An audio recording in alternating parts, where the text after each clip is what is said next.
Welcome back, guys, to another Python tutorial. Today we're going to be going over lists, sets, tuples, and dictionaries. And these variable types are actually used for holding a collection of data.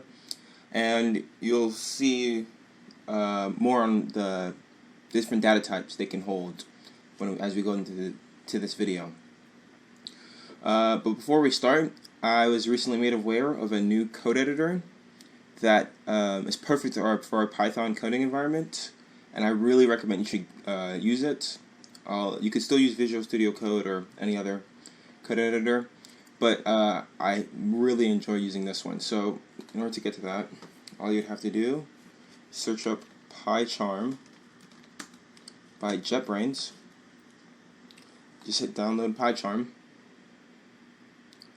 and download the community version, which is the free version, which allows us to do everything we need and more for learning Python. A professional version is when you're using it at a professional level, obviously. It's a 30-day free trial, and it's only recommended if you actually, are a professional. Okay, so let's jump right in.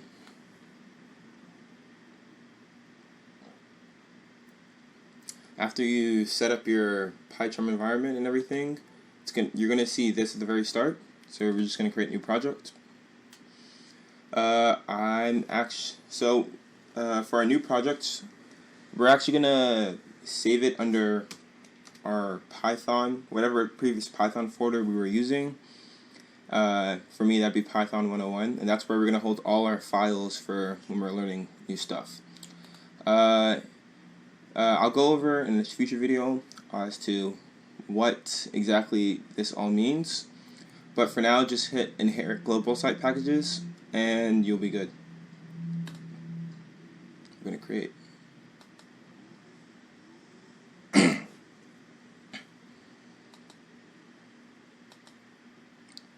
Okay, so this is exactly the first thing you're going to see when you go into your coding environment. So let's make a new file. New Python file. Make sure it says Python file. We're going to name this one lists and more. Okay.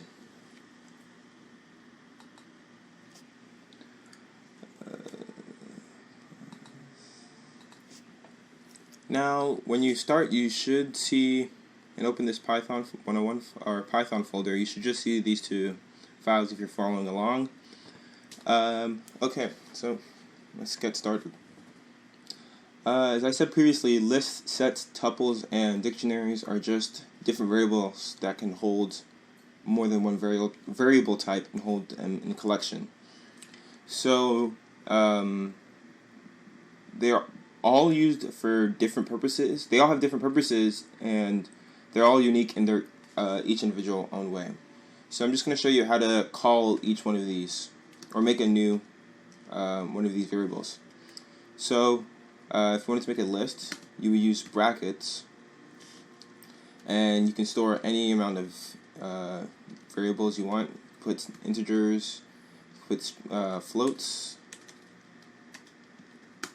You can even put strings in there, and everything, and it'll hold it perfectly fine. For tuples, it works the exact same way, but we just use parentheses. As I said, it's just like lists. They can hold different types, variable types as well.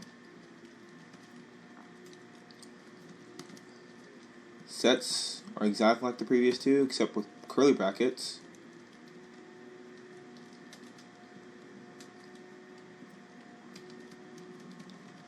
And dictionaries I'll talk about later on in the video. Okay, so if we print each one of these variables that we just created, you'll notice something interesting happens.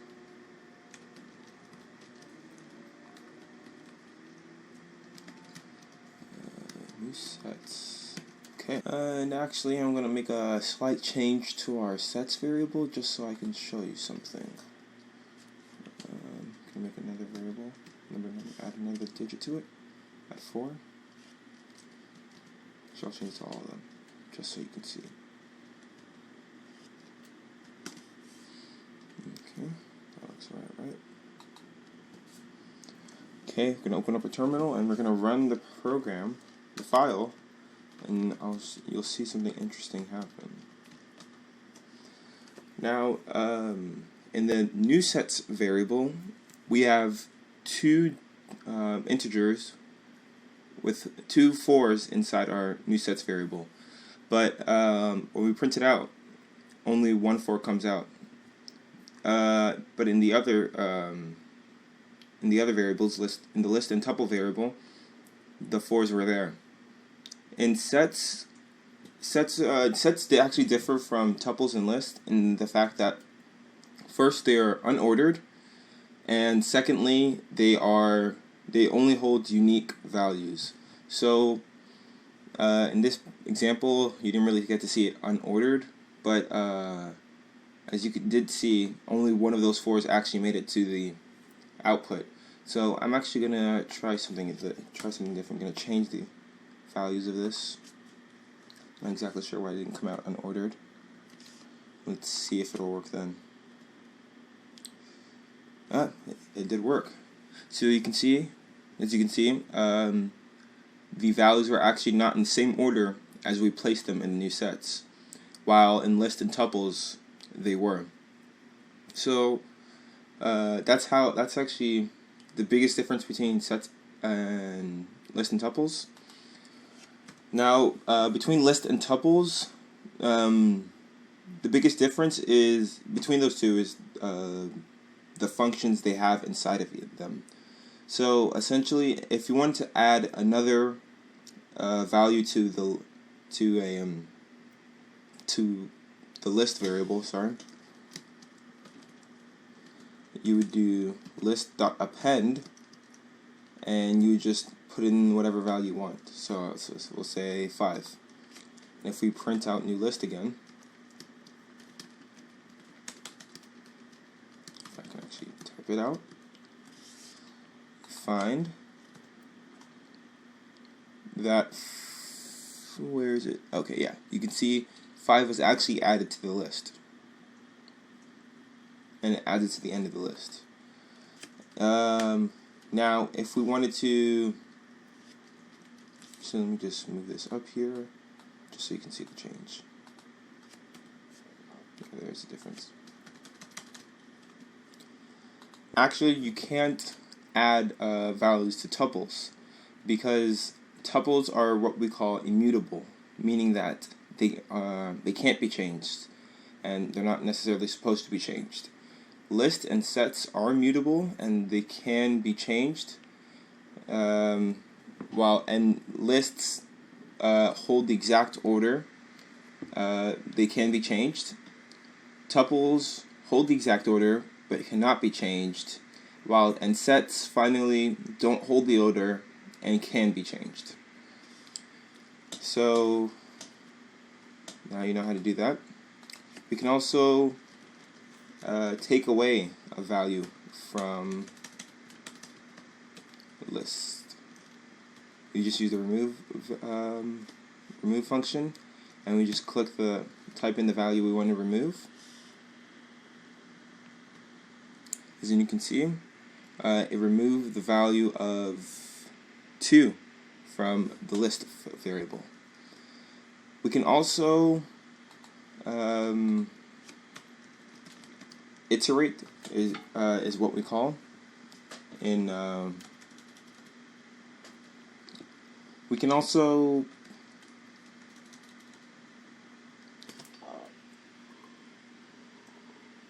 we can also take out variables. Also, if you wanted to take out a specific value inside your list function, what you would do is, we're going to print it out. You would call the variable, and with brackets, you would type in the position of that value. So, in computer programming, the first term is always the 0th term. So the way we count it is, this is position 0, position 1, 2, 3, 4, 5, 6, and so on for each value you have inside the variable. So if we wanted to call 4.6, we'd do new lists, bracket 0, 1, 2, 3, 4, and you will see that it prints out 4 points. It will print, since we removed 2, it actually changed the position of all the subsequent values. So if we do that again, it would actually give us 4.6. Same thing, it works the same way for the other value types, the other variable types. Seeded new tuples, it would also give us 4.6, and it doesn't work for new sets, for sets variables, because the position is unordered, so you wouldn't necessarily be getting that exact value that you're looking for. Okay, let's go over dictionaries. Dictionaries, to make a new dictionary, you do the same thing. It's also curly brackets, just like sets are. The difference between dictionaries and the other 3 variable types we went over is that dictionaries hold a key and a value. A key is basically how the value is another variable inside a dictionary, is one way to think about it. So we create a key, we'll just say key, and a value that is attached to that key. So if we wanted to print new dictionary, you see prints out key and value. Now let's say we have a student. We want to create a variable called student, and inside the student we have, just to make it more readable, I'm gonna space out the brackets. We have the student's name, and let's say their name was Rolf, and they had grades, and those grades were, say, 30, 40, 90, and 100.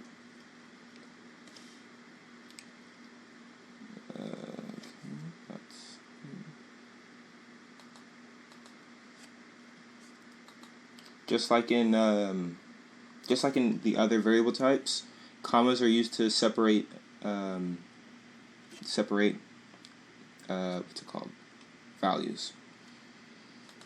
So we have a student, a dictionary called student, and their name is Rolf, and they have grades with 30, 40, 90, and 100. Now, if you notice, I actually put a list inside a dictionary. You can actually get really creative when you're creating variables.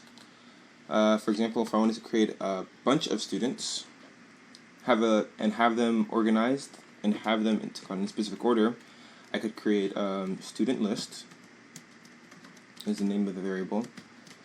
Make a list, and inside that list, I can have multiple students.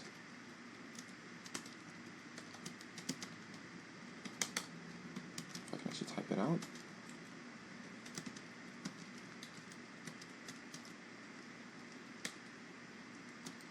For the sake of this, I'll just give them a couple grades.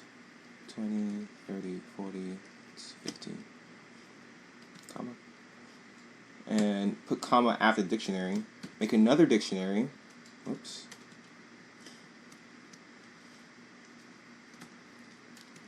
With a new student with the name of John.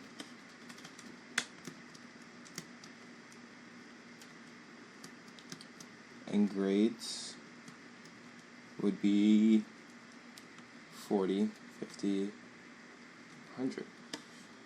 Don't forget the comma. So if we print out students lists, you can see that both our dictionaries within our list were printed out, and that's one way of storing multiple properties.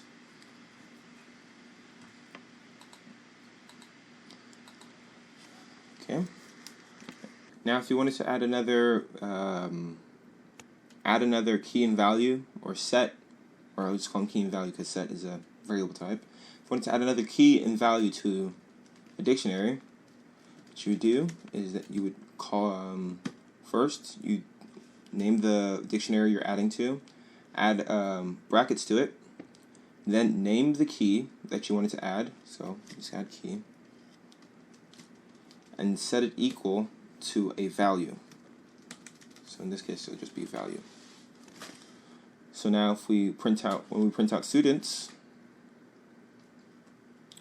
you can see student also gained a key and a value. And that is it. So we talked about lists, and lists are known for their brackets. Tuples have parentheses, and sets have curly brackets, just like dictionaries, as you can see. Sets are ordered, or not ordered, sorry. They're random, just say that.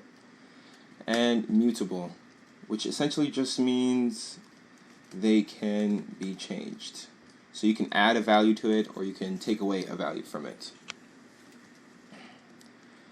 Tuples are ordered, so they keep the order in which we input the values, and they're immutable, which means they cannot be changed.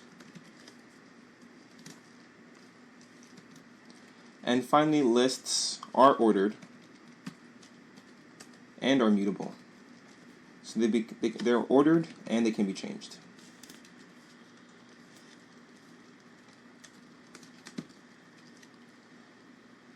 Dictionaries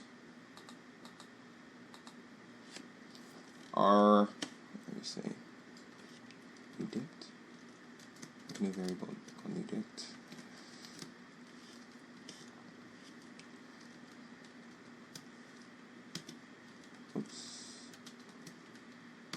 Dictionaries have keys and values. They are mutable, and they do not, or they do hold the order at which you input them. Now, if you wanted to add another what's called key and value to our dictionary, for example, we use students. All you would do is dot append. You would say students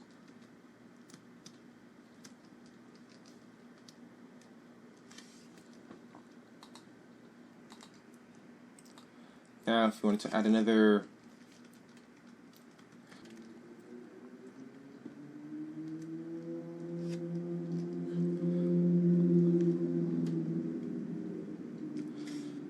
well, thank you for watching, and thank you for coming to the end of the video. Leave a comment on what I could have done better. Don't forget to subscribe and like the video.